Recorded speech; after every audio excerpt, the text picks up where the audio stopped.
the one low tech thing that we won't have to worry about. We're not using. Comes undone every once in a while.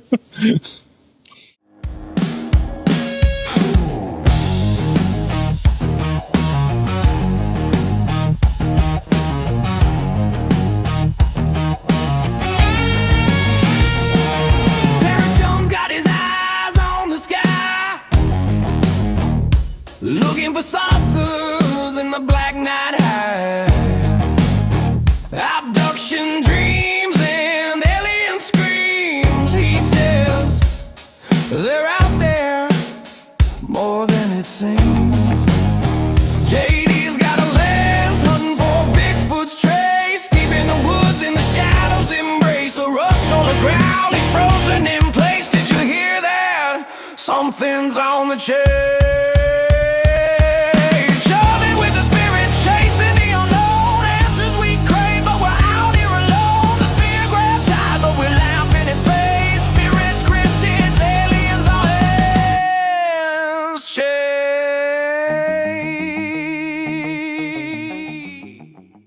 So, welcome to this episode of Chumming with the Spirits.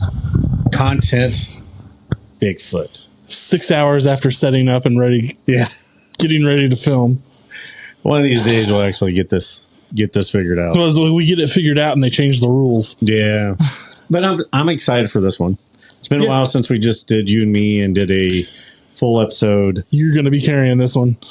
And I'm just going to be carrying a lot of things. Ouch. That's we're going to be talking about the killer Bigfoot in Alaska, the Portlock incident from 1945, terrorized a whole fishing village, and most people didn't know about it because I didn't know about it until recently. About 2 years ago is when I found out about it. Yeah, so I mean, from what I've read, it doesn't start in 1944. It goes all the way back to there's the 1700s. Well, the native tribe up there knew about. Yeah, and the part of the problem is it wasn't known as a Bigfoot. The Native Americans up there had a different name for it, like a did you look that one up? How to say it? I can if you want me to. And I'm bringing this up because a lot of people don't realize when you start doing research into Bigfoots, Sasquatch, there's so many different names, and they were hairy men, mountain devils, because like the Ape Canyon incident was 1925. Yeah. There's instances into the 1800s of mountain men encountering them. Early settlers, Roosevelt had an encounter with one. So, I mean, but the problem is they're not all named the same thing. And like Portlock, when I found out about it and started doing the research on it, I was surprised because of the amount of actual documentation that they had. Because like you said, it was over a 3 or 4 year span. It makes Boggy Creek look like child's play. It does. And when you were putting in timelines here, like I said, Ape Canyon, really big event, was 1925. Portlock was 1945, almost 20 years later. 25 years later, yeah. And then the Sierra Sounds were... It doesn't say anywhere what they called it. Oh. The Sierra Sounds were... Gosh. Early 70s? Late 70s? It was after the 67 Patterson-Gimlin. Yeah, I want to say mid-70s. And then you had the Boggy Creek, which a lot of people don't realize that came out in like 1972. They didn't call it Bigfoot because Bigfoot hadn't caught on as a name. The Patterson-Gimlin film, they were looking for Bigfoot, but Bigfoot wasn't really the name being used so big. It became very popularized in the early 80s. But these events, as you start looking at, like the Momo, the Missouri Monster, the Boggy Creek was known as the Falk Monster. Momo attacked. I mean, there was people that it was aggressive. And at first, when I started getting into, Falk, well, to be fair, it was shot, disappeared for a year and a half, came back, and it was pretty aggressive. I wonder why. It had a reason to be upset. Yeah.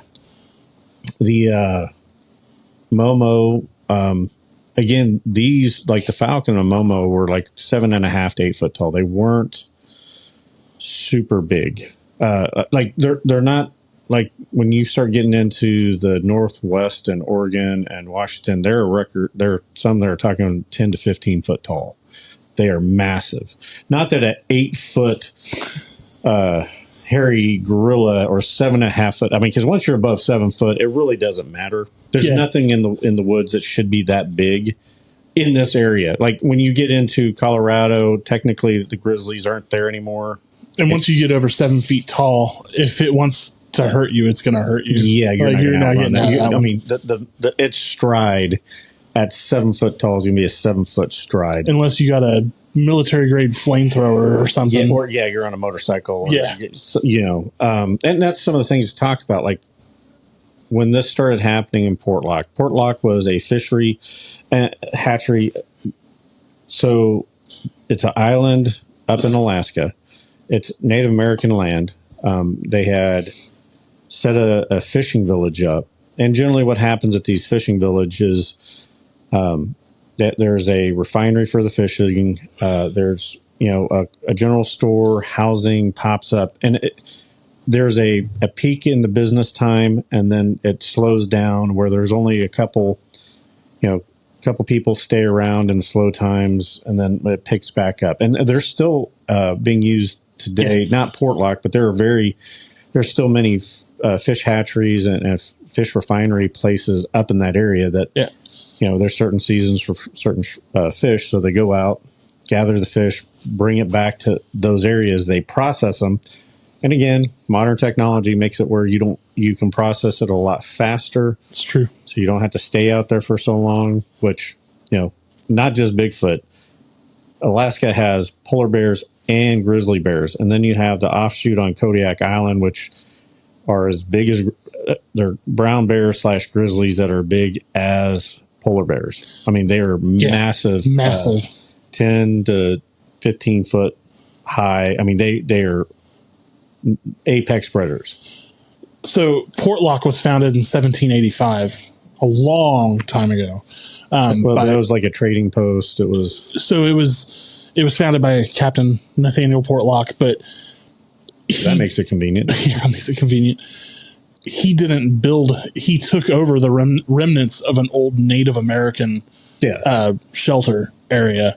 So he built upon. Well, and that goes into some of the lore because it is Native American land.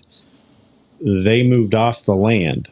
I wonder why. Yeah, no, they say why. They were running into issues with something, and at Portlock, where it's at, is a remote island. The Portlock itself is a bay or a port. It's the Kenai Peninsula. Yeah, so it's secluded. Yes, like I mean, and you got to have permission to go up there, which that would be one of the things that if whoever's watching this has connections, I would love to go up to Alaska just to check out this area. There's only one building left in there. There was a TV series.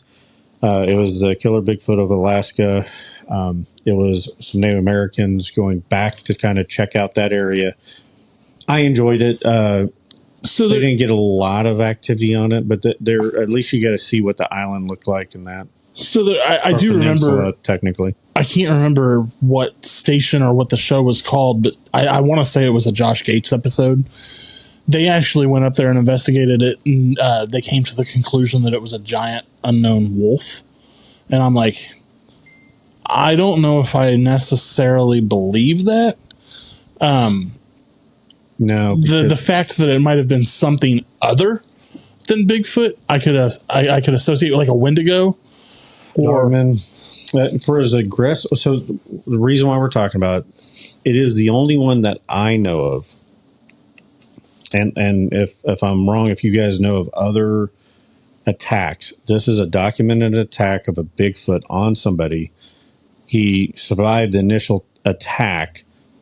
Unfortunately, died, but he was able to say what attacked him. His hunting dog saved him, and we'll get into that a little later on. But because there's a buildup of what was going on and how it eventually drove people out of this area. Because it was over it was like 5 or 6 years of disappearances that were brought in. Portlock's men started to disappear, and all of them were like, "We need to leave," and he was like, "No."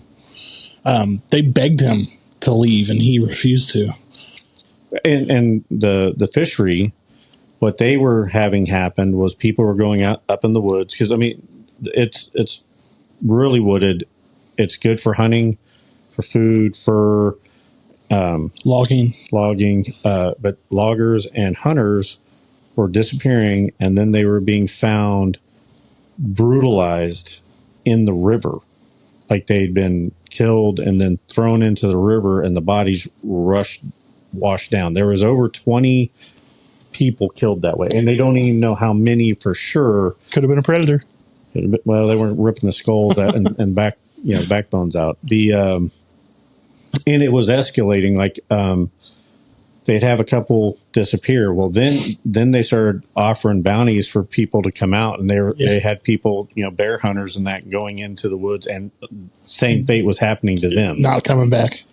The gentleman that survived the initial attack, his and I'm going to paraphrase what his recollection was before he passed away. He was tearing down his camp. He had his hunting dogs. He was up there hunting for fur. He had a pack of dogs, 3 to 4 dogs with him.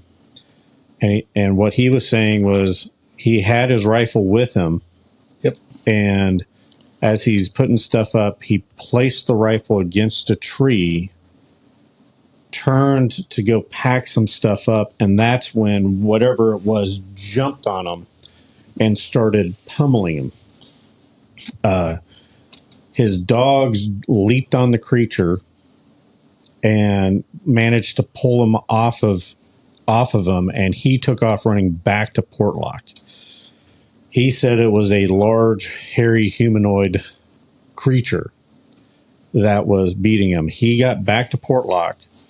He had massive concussions, bruising, broken ribs. Yeah. Yeah. He ended up dying of internal bleeding from the beating that he took, but he lived long enough to say, "Hey, this is what happened." They never mentioned what happened to the dogs, but he said it was intelligent enough that it had waited till he had put his rifle against a tree and moved away to attack. So it's something with intelligence, but it wasn't his account. It wasn't a dog. Maybe a bear, but the deal with him was he didn't have claw marks. But bears aren't smart enough to do that. Brown bears are pretty smart. Like, so we get into some old stories of that. Like they were talking about in the grizzlies, that grizzlies in Colorado and that would backtrack. They do their but they're not going to know to wait until you put your rifle down. I wouldn't bet on that. Really? Oh yeah. Animals are a lot, especially, but they don't have souls, according to certain people. Anyways, but that whole scenario, like I said, it's the only one that I know on record that somebody stated that it was a hairy humanoid, and he ended up dying of internal bleeding. Yeah. So they called him the Nantinaq. Nantinaq was what the Sasquatch tribe called them, and they referred to them as, that was the name for giant hairy man. Yeah. So, and some of the pre-stories, they did have a village there. Yeah. And they said they abandoned it because they were getting pushed out. Like something had happened between them, because originally it was okay, and then something started coming out of these hairy men started pushing and kidnapping and killing, and so they left. When Portlock showed up, he didn't have any of that information, and then when he did hear about it, he was just like, oh, ignored it. Yeah, it's just folklore, just superstition. And that was one of the things that they talked about in the TV show, and when you read about, like, it left the houses alone up until right before they drove everybody out, because it got to the point when they were sending hunters up and hunters were disappearing. Houses were getting hit with branches and logs, like trees getting thrown from a large distance away. It begs the question that I have, like, if these things were around for a while, right? They obviously don't want to be detected. why would they risk exposing themselves to do this? So because they're trying to get people out of that area. Yeah, that's not the word I'm looking for though. To expose themselves. Why would they go so brutal? Well, I think it comes down to so we don't know what the hunters did in the woods. So you're saying it could have been a Boggy Creek type? Yeah, they could have gone up and saw something, shot one, and not realizing there's a whole bunch of them, and that caused the change. Such unprovoked brutality just doesn't make any sense. So when you look at a lot of these attacks, like the Ape Canyon and even the Sierra Sounds, most of them don't get that aggressive. No, because even if it was a human that's 8 foot tall, most doors aren't going to stop them. No, there's very little things like they can throw massive rocks. Like when we're looking at Ape Canyon, they could have just pushed that cabin to the ground. Yeah, they could easily go through the front door. Yeah, and I think as you read into these and you look at these cabins and all that. Did you hear that? That was my stomach. They are doing tactics to get people out. They are doing scare tactics, and I think we hear about those because that's what they're doing. Because if they're going out to kill you, you don't hear that story. No, because you're not around to find out. Yeah, and Matthew Orton with Drunken Cryptids and John Fike with Myths, Monsters, and Mullets. We've all had offline topics talking about it, like maybe they're susceptible to rabies. Maybe it's a deformed or inbreeding that causes them to be aggressive. There's a lot of. There's we see it in humans. You could see the same characteristics in others. Like Boggy Creek, other than being shot, also had a deformed foot. Yeah, and that's indications of small population inbreeding, and that can cause aggressiveness in dogs and animals. Mm-hmm. Even humans. There's a limitation of gene pools. So why wouldn't they just leave the area? Because the amount of money. It comes down. No. I'm talking about the Bigfoot. Well, no different than anything. Why doesn't a mountain lion just leave its territory when something else comes in? It's theirs. Why don't your apartment's haunted? Why aren't you leaving? Because I have to pay for it. Yeah, maybe there's something going on. Maybe they also keep in mind this is a very plentiful area. Makes for food and that. So for them, from a Bigfoot standpoint, maybe it's a prime location for them. That's why they don't want to leave. Or maybe they're protecting something. Could be. Gold. Secrets to the universe. Bigfoot wearing bling. That's the next thing coming out. I'm just saying, yes. So I've often thought this theory, and I'm going to go. He's going down. I'm going down. I'm deep on this one. I might not come back on the podcast from this. I've often wondered if they aren't guardians of extraterrestrial life. So maybe there was a base, an underground base or something like that they were. Do you get where I'm going? Yeah, no, I know where you're going. So just to reinforce it, you're not super crazy. You're only slightly crazy because you got tested by your mom. Part of the problem with Ape Canyon, they were gold mining. They literally, one of them had some weird dreams about the gold, that they were going to find the gold and they were not going to be able to get it because the guardians were going to keep them from it. So historically, I'm going biblical on this one, pre-biblical, sorry.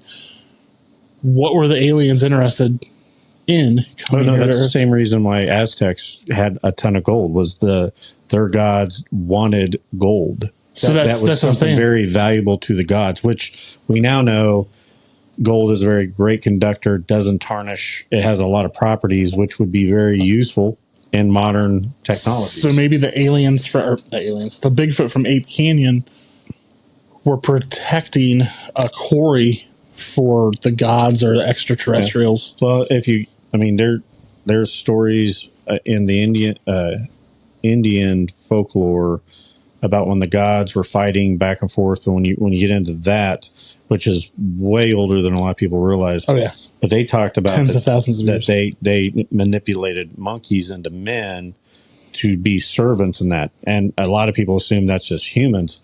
That could be Bigfoot and they're protecting because they're found on every continent. Yep.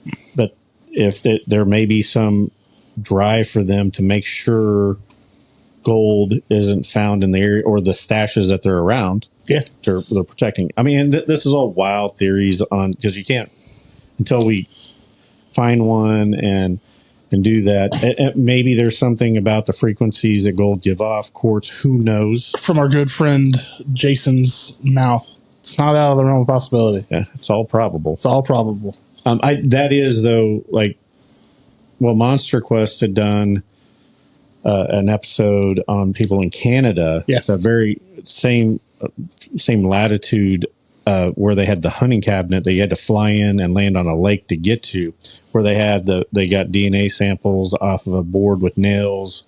They had rocks get thrown. So I'm going to go down another rabbit hole here. Two in one time. Two at one time. I'm not going to go there.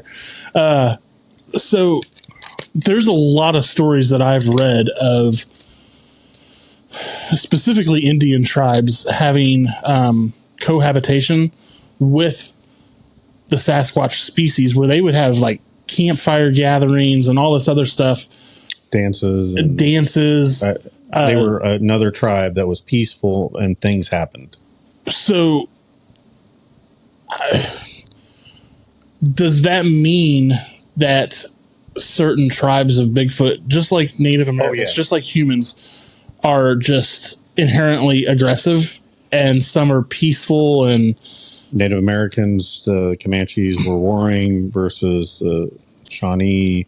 Yes, I think you're going down a very similar point. Well, and there's also a lot of people get things mistaken, like the red-haired giants. Yeah. Aren't Bigfoot. No. They were giants that were cannibalistic.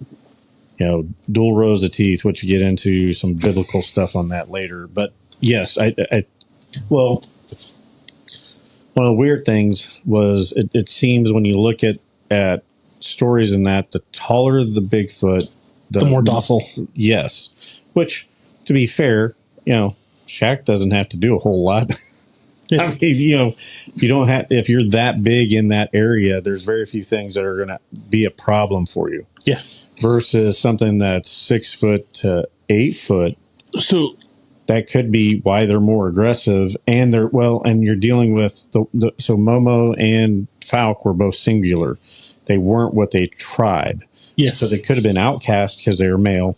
And they're supposed to be finding their own. Well, they touched on that and talked about that a little bit with a gentleman on the last season of Expedition Bigfoot, where he said, I can't remember the term he used for them, but in that area, the Oregon, Washington area, they were known as outcasts. And if you came across one of those, you were kind of FUCKED, like.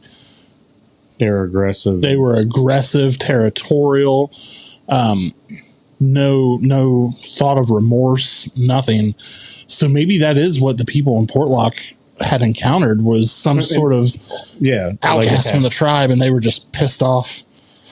Well, I mean, generally, more social animals, if you're social, they have a tendency to be a little more docile. Not saying that they won't get up and just rip you apart, but but they generally are more docile versus a single outcast that has to fend for itself. So you have to be aggressive to maintain your territory, because you don't. I mean, the only other reason another male would be coming in is to take your territory, or your girl, and if you don't have one, But like that area, like they had over 20 some people end up dead in the river.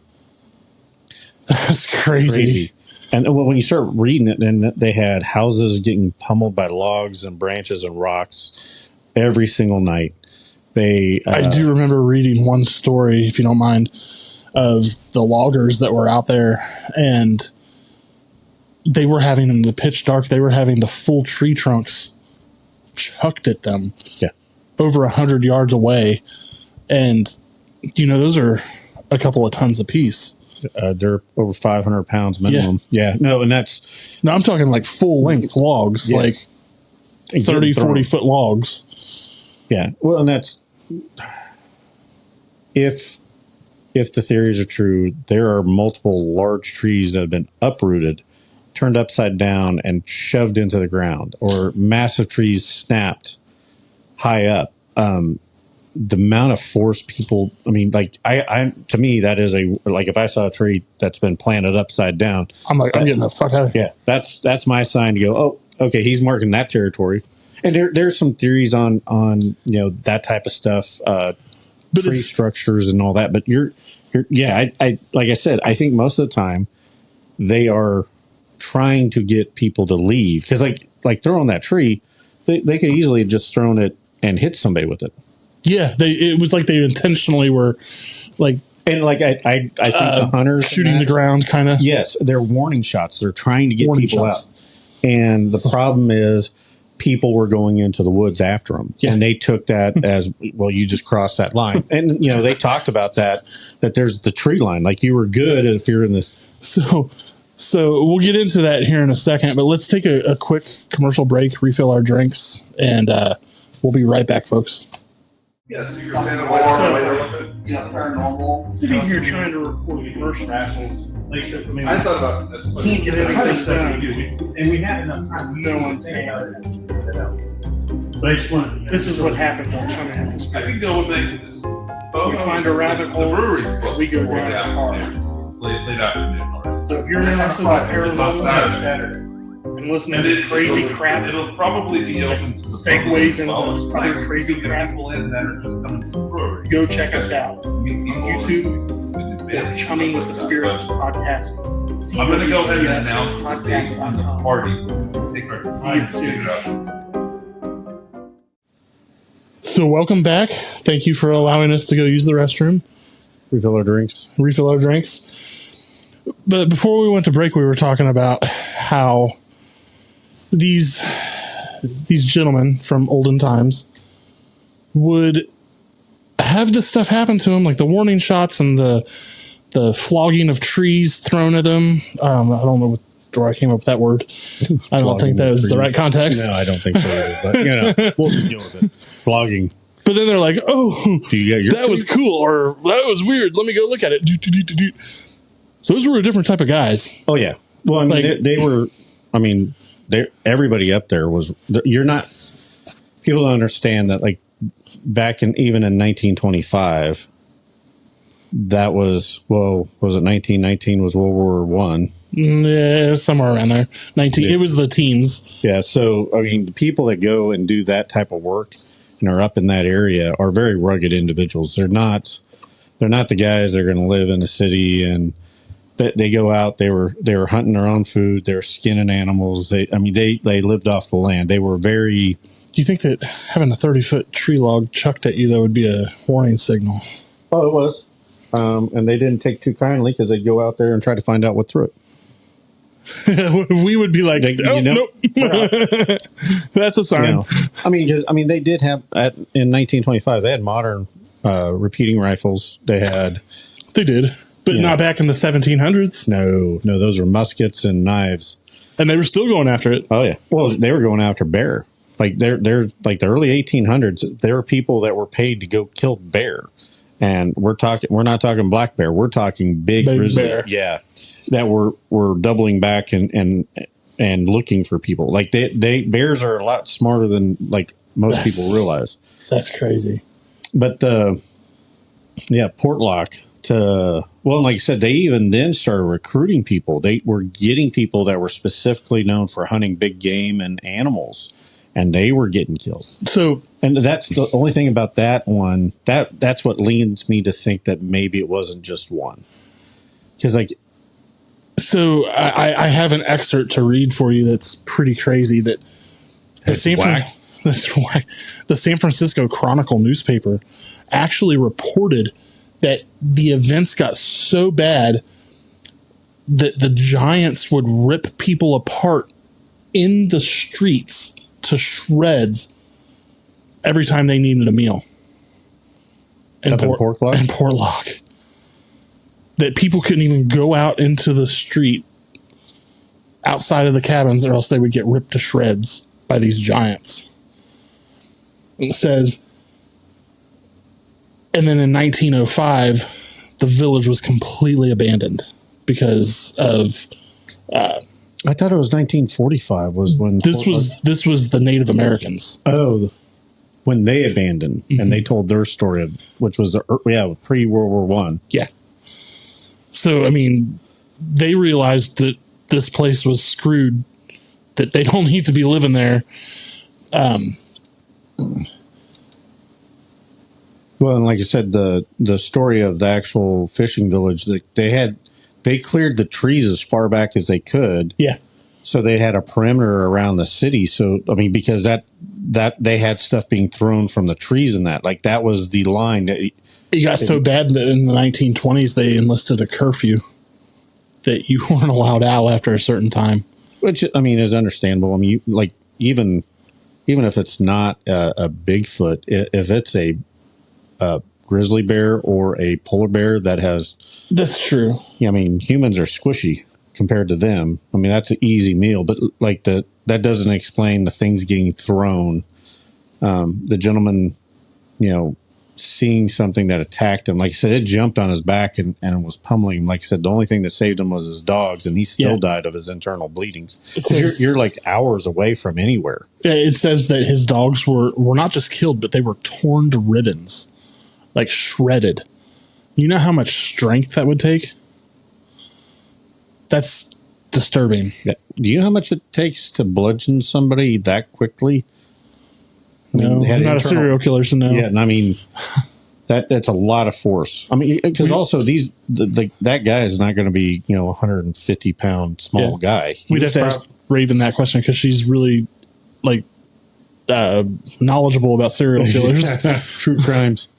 Yeah, but I mean that's I mean, like, you're talking about people that are very rugged. Yeah. Like, I mean, it's not easy. No. They're stout individuals, and like I said, it waited till he put his rifle up. That was one of the things that always caught my mind, was like he stated that he had just put his rifle against the tree, turned, and was packing, and that's when it attacked. It waited until he was clear of his rifle. So in your opinion, do you think this is a two-part question. For one, do you think that they're still around up there?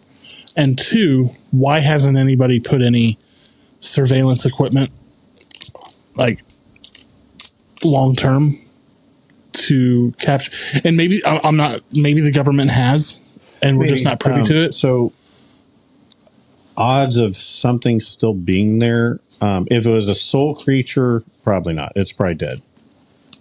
If it's a family unit that's very territorial, there's chance that it's still there. But we don't know how long Bigfoot lived.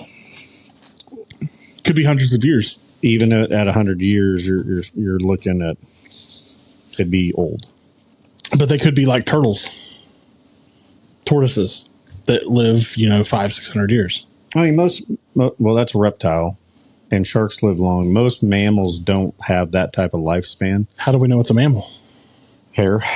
The hair follicles. How do we know that's not a suit? It's an alien or something. I'm just trying to. I'm just saying, more likely, you're wrong. Creature, it's going to have a lifespan between 60 and 80 years. Yeah.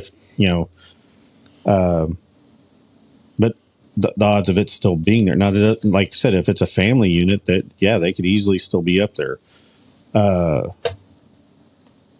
As for the electronics and all that, you're so remote. The only thing that would really work would be Skylink, Starlink. Because, I mean, you'd have to be using satellite technology, or you have to have cameras that are going to record. The problem with that is that camera going to survive? That's a very fair question. I mean, because that's something that we've also talked about, is that plastic, the smell. Just something out of the ordinary looking. Yeah, that they'll just avoid it or they'll destroy it. So the other question that comes to mind is that in these areas where Bigfoot were known for like gold mining, or it seems like they were protecting something, right? Mm-hmm. If that resource has been depleted and mined, are they still going to stick around? Don't know. What do you think? Like I said, I'd probably not. I mean, if they're truly there to guard over a certain cache of gold and the gold's gone, if they're that intelligent, why would they stick around? Because they were programmed to. Well, if they're programmed to, then they'll still stick around. They don't know they're programmed to be there for some reason. Yeah. They may not know that reason. Exactly. So they'll just stick around. Yeah. Interesting questions. Yeah. No, I mean, it is when you start thinking about it, like, they were looking for gold. There's probably gold by Portlock. Alaska has a ton of gold. Yeah. And maybe there is some causation, but if you have a chance, check out the TV series Killer Bigfoot in Alaska. I believe it was on Discovery. It was either Discovery or Travel Channel. I think it was Travel Channel. I could be wrong there. You can Google it. It was interesting. They didn't capture a lot of evidence, but they went and, like, there's only one building left from that whole thing. There's some old machinery in that, and they walked around. But they definitely didn't go in the woods at night. Like I said, I would like to go from a historical standpoint and just kind of check it out. Like Alaska to me would be neat to check out some of the ghost towns, some of the mine. If we go, I'm blowing the death whistle outside at night. What, you're not going to do the Sierra Sounds and see if we can get anything coming in? We're going to do both. Yeah. We also have to do that at Ape Canyon. Yeah. I'll be honest, I would be more terrified of Ape Canyon than I would of Portlock. Why? Because you can be surrounded. Versus a Portlock, you have the ocean to one side of you. Yeah, it's more of a confinement thing than anything. Like there's no real good escape routes. Yeah, Portlock, you could at least jump in the river or the water. Well, like and freeze to death. You have a boat. Hop on the boat and back out until you find out Bigfoot can swim faster than your boat can go. Not about that fast, but so another theory, if you don't mind me going down into the rabbit hole, is the possibility that Hollow Earth exists, and the places that people are seeing these aggressive Bigfoot are actually locations of possible entrances to Hollow Earth, and they've wandered off a little too far and escaped, and that's why they're aggressive, because they're confused, they're scared, they don't know how to get back.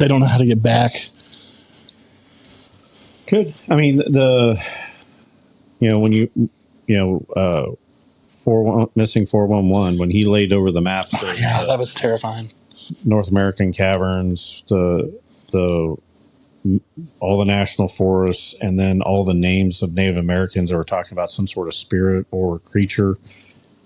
The fact they all line up, that's like really makes almost identical. Yeah, it's like, that's scary. Yeah, it is. So they're still having sites up there. Yeah. Currently, 1968, 1973. 1989. Well, and keep in mind, the population up there is really low. So if you're seeing sightings, it's not like you have the same population as Oregon or Washington. No, it's not like your neighbor Bob. Yeah. I mean, you'd have to look up. Alaska's population is pretty small. I mean, it's like Kansas, like 2 million.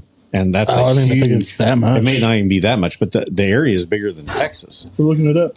So the odds of, when you have people with that low density seeing them, that means a lot. So the current population of Alaska is 740,000. Not even 1 million. No. Ooh, that's even worse. Yeah, because we have sightings in Kansas. A lot of people don't know that. There's sightings in Missouri, some recent ones, and of course Ozark and Texas and Oklahoma has sightings A lot, and like I said, a lot of people may not realize how prevalent the sightings actually are and still happening. It's getting more and more okay to talk about it. It would be interesting. Yeah, it's becoming more prevalent to say, "Hey, I got fondled by Bigfoot," but it would be interesting to get those missing 411s and overlay them with known Bigfoot sighting locations. Oh, we actually could do that Because that adds another factor into the mystery. Yeah, I mean, if you have a high level of people missing and a high level of Bigfoot sightings, it's not saying that they're related, but at least gives you some idea. Yeah. Because like I said, I truly think we don't have as many aggressive Bigfoot stories because the Bigfoot are aggressive. Yeah. They're just missing people at that point. Yeah, it's like you don't know the stories of war from people that died. Yeah. Because they're not here to tell them. So, yeah. I would be interested in making a trek. Yeah, Portlock's probably on my bucket list for cryptids just to be able to go check out. The problem is, I know... Who was it that we were talking to that had planned... Matthew Orton. Yeah. He was trying to get up there, and COVID kind of messed some stuff up. But it wasn't just COVID; it was the property. You have to get with the Native Americans to get the permission to be on that land because it's still owned by them. Yeah, and they are not receptive to it. Well, who wants to have death on their hands? If they let you go up there and then you get killed, they're like, "Oh, yeah, our bad. We told you." Yeah, like we were telling you. But there's enough areas up there. Like I said, you also have to worry about bears. Yes. Polar bear, grizzly bears. Cougars. Mountain lions, yeah. Even the lynx and bobcats can be dangerous. Do they have like snakes and spiders up there? Spiders, I don't think as much, but they do have snakes. Do they? Reptiles and that don't, the cold weather kind of slows them down. Scurries them away. You just get the bigger killers. Yeah.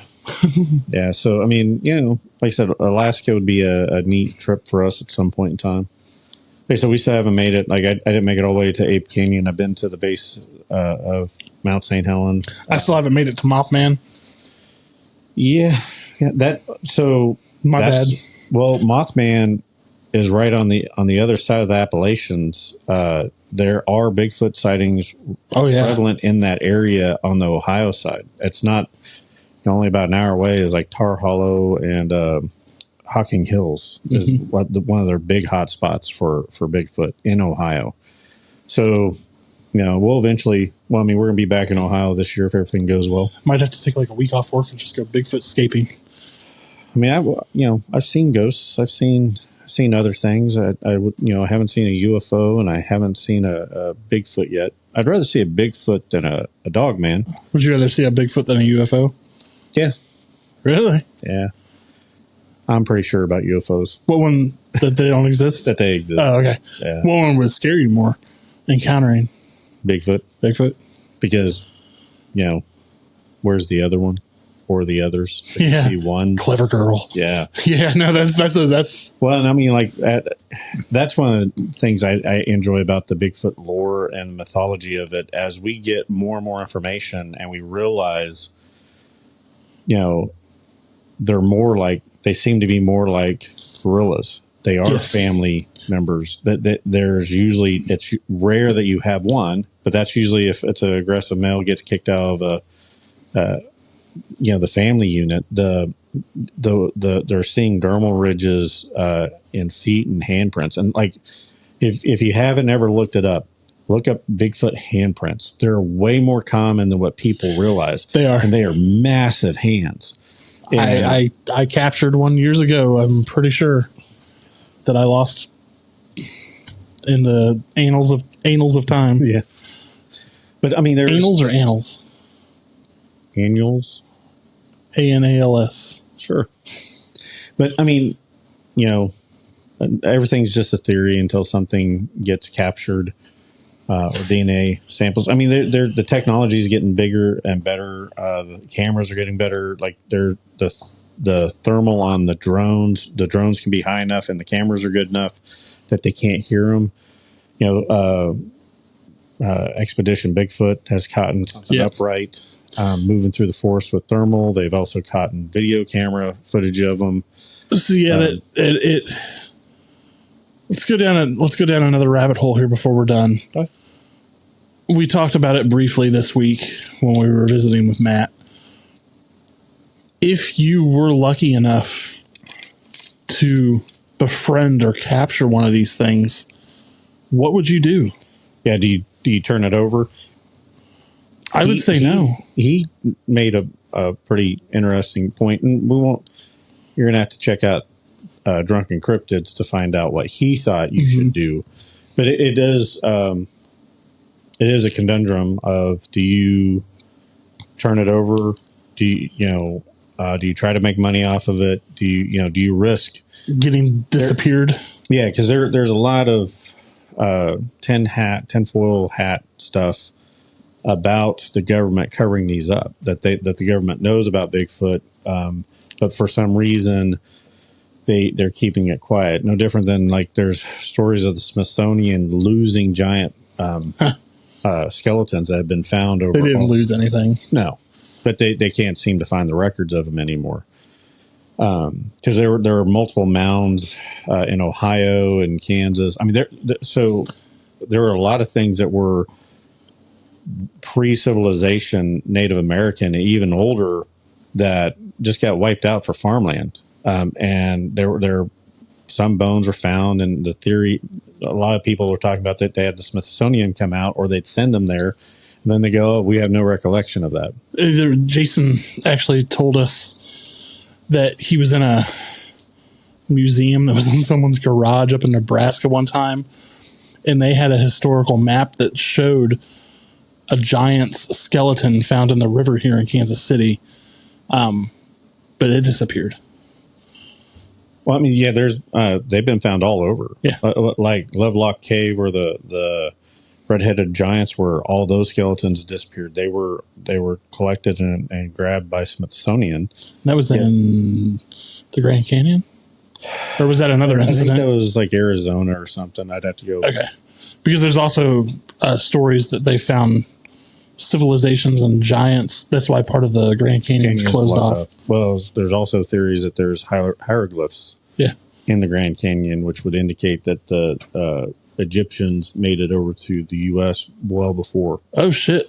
Yeah, that's another tinfoil. Why would they block access for that kind of knowledge? I just don't understand it. It rewrites our thought process of how we evolved and how we got to where we're at. Isn't that a good thing? It depends on who you talk to. Well, I mean, so there's some theories that the government blocks certain things because they don't want to prove, or they don't want to prove the Bible is more real than it is. Because if the Bible's proved to be more real, then they can lose control of people. There's a balance of power of trying to make sure. Such BS. Well, it's the same thing with the aliens. I mean, there's also a certain level of the government's known about certain stuff, and they leak information out slowly to make people be more acceptable of it. So when it does actually get released, government, you need to stop it. 101. Stop it. Well, I mean, like them announcing that there are ships in the sky that they don't know where the origins are. Yeah. That was all, no one was, everybody was like, screw it. We don't care. We just want, Yeah, we just want the truth. Yeah.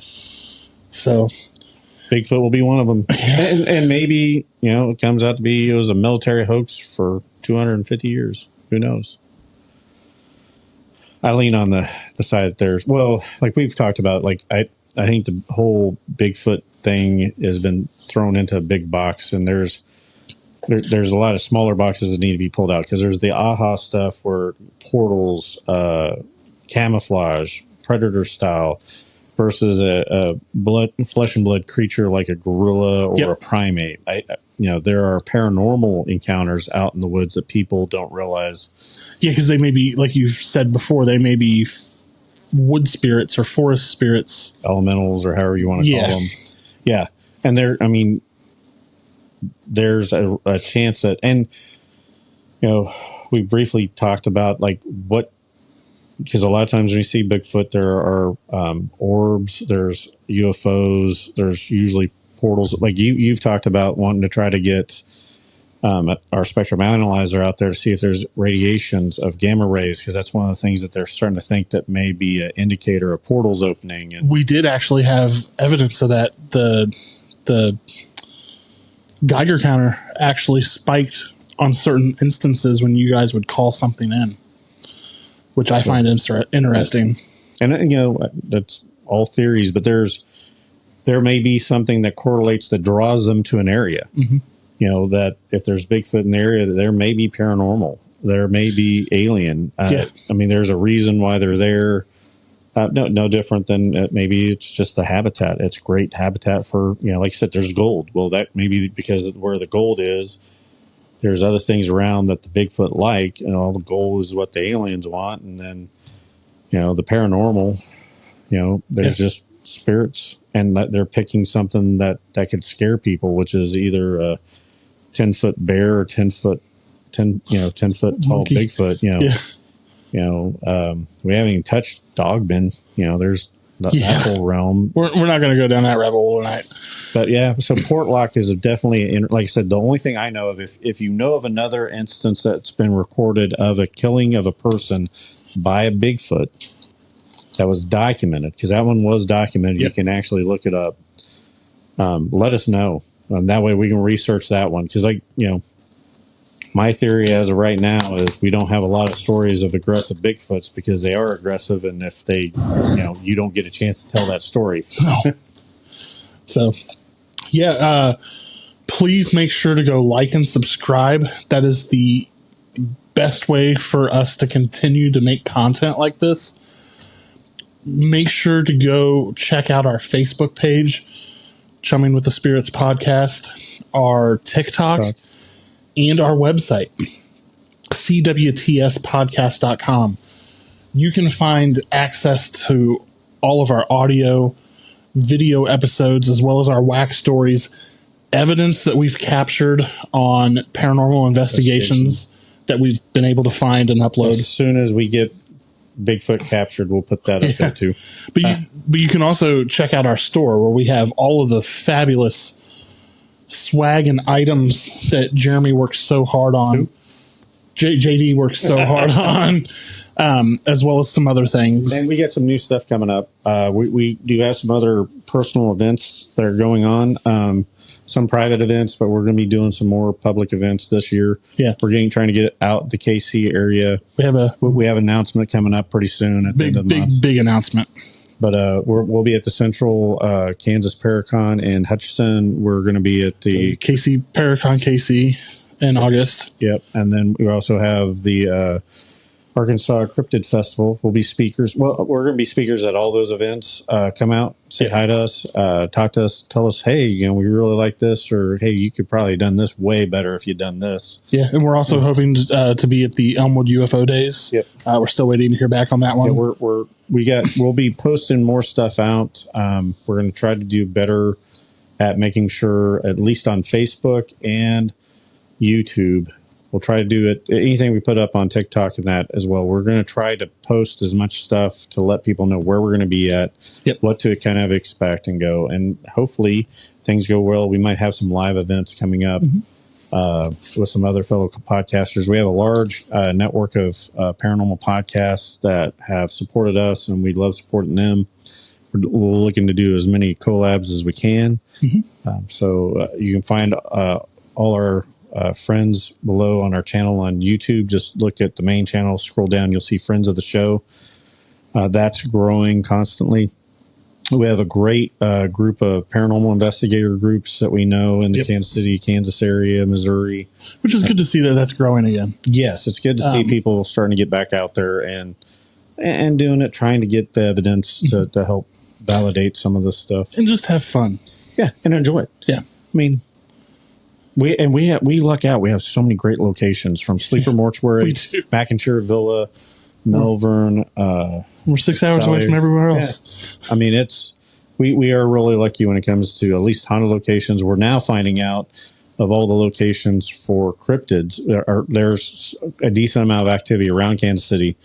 we're trying to wait because it's like 15 degrees outside right now. We'd like it to be a little bit warmer if we're going to go hunt for Bigfoot. Just a little bit. A little bit. You know, my luck, we'll find a rake or a dog man. Or a wraith. Yeah. Yeah. Or a Wendigo. That'd be our luck. But yeah, thanks for watching, and till next time. Be safe.